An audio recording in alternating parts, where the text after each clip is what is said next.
Brilliant. So my name is Liz. I'm the operations manager at Action Together for the Rochdale team. And we're recording a conversation this afternoon with Marcus and Danny about how to set up a CIC.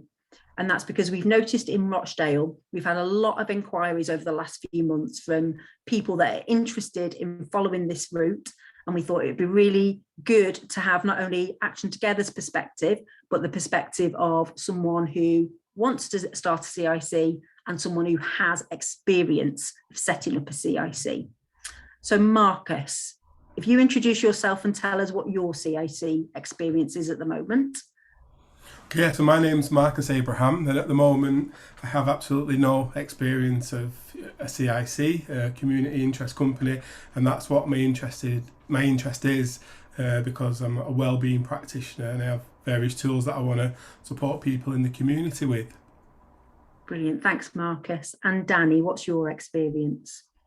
Hello, I set up a community interest company about a decade ago, so I've been running one for 10 years and it's been a really positive experience for me. Brilliant. So Marcus, I know you've got some questions that you'd like to ask both Danny and myself. So if we start with your first question around being self-employed. Yeah, so first question is because I've got a self-employed business as a wellbeing coach already, and I wondered, can you have both? Can you have the CIC company and still be self-employed at the same time? My personal experience is that I've been self-employed as a freelancer, so my business is as an artist and working in communities and schools as an artist. So I have been self-employed throughout the same period of time and doing self-assessment tax returns at the end of each financial year, and also working as director of my CIC, for which I've got an accountant who helps with all of the financial side and the filing and the annual accounts and everything. And the two things together have worked really well for me. Great, that sounds really good. Another question I've got is it's about trustees or directors, and I don't know much about that in terms of a CIC and what's involved for either of them.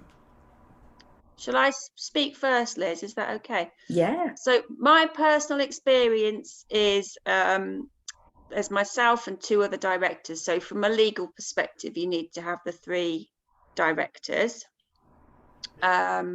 You've also got, you don't really have trustees on a CIC, but you can have, and it's good practice to have, stakeholders. So those might be people who volunteer on your projects, people who perhaps are current participants or past participants who have become volunteers perhaps. So people who have got a vested interest in your company and have benefited from it. Those might be the sorts of people that, for example, you would invite to your regular AGMs or like quarterly sort of review meetings. I don't think, apart from the fact that you need 3 directors, including yourself, there's no maximum amount of stakeholders that you need. It's just worth bearing in mind that it's good practice to have those people there to see what you're doing, and so that you're accountable really to that group of people and what you're delivering in your CIC. I would echo that definitely. I think it's really a good idea to have your directors in place even before you get to the point of registering, because they're like your support network. So they will help you. You can bounce your ideas off them in terms of, the application form, your articles of association. So you're not doing it all by yourself. A good thing to think about when choosing your directors is thinking about where your own skills lie, where your experience lies, your expertise, and if there are any gaps, and perhaps choosing directors that can fill those gaps for you. So as an example, you might be really, really strong in finance and accounts, and be very confident about that side of things, but maybe not so much in terms of HR, if you were thinking of employing staff or employing volunteers, you might want someone with that kind of area of expertise. So it's good to think about the mix of skills that you need and then recruit to fill those gaps. It's something that Action Together can help with. So we can help you through our volunteering brokerage service. We can help advertise if you've got trustee roles or director roles for a CIC. We can help you with that. But it's good to have some in place, even that you can come back later and add more. You'd always grow your directors. But it's good to have some in place before you register, I think, just in terms of that support for you. And also at some point you're going to need more than your own signature on things. So it's good to have people there from the start, really, who the most important thing is that they understand the vision, understand the ethos of what you want to do, and have that passion to support you to do that. Yeah, sounds really good. Yeah, I've got someone in mind already. Brilliant. I suppose on that point, it's worth saying, isn't it, that you need a business bank account and you need 2 signatories on that. So that's one of your sort of admin tasks at the start of setting up your CIC. In terms of, like, say you got a grant funding and then you was to pay like room charges to use a room for doing a project, would you then need the signatory to pay, like both to sign it, to transfer the funds, to pay for that room? Like every time you used to pay something, would you have to do that? So as an organisation, you can kind of set your own, sometimes it's called delegated responsibility or delegated authority, but basically you can say, okay, for amounts at this level, £50 and under, one person can authorise that, but actually at amounts of £1,000 and above, we need 2 people to sign that off, and amounts for 10,000 and above need to come to a board meeting and have the agreement of all directors. But you can set that yourself as an organisation, but it's a really, in terms of that financial accountability and transparency, it is a really good idea to set those kind of limits so that you're clear about what's being spent, and you can demonstrate, who can spend what and on what kind of things can people spend on. So yeah, room hire might be something that doesn't cost too much, and you only decide that one person, can make that decision. Thank you. In terms of the registration process, Danny, as someone who's been through the process, can you give us your top tips about how to register a CIC?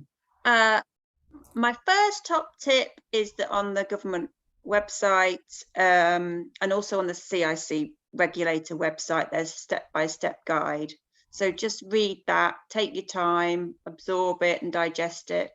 The 2 documents that you need crucially to set up your CIC to start off with are the Articles of Association and your Constitution, and there's templates on the website for you to use. So just, I would say, print them off, take your time, read them over a few days, familiarise yourself with where you need to fill in the blanks for your organisation.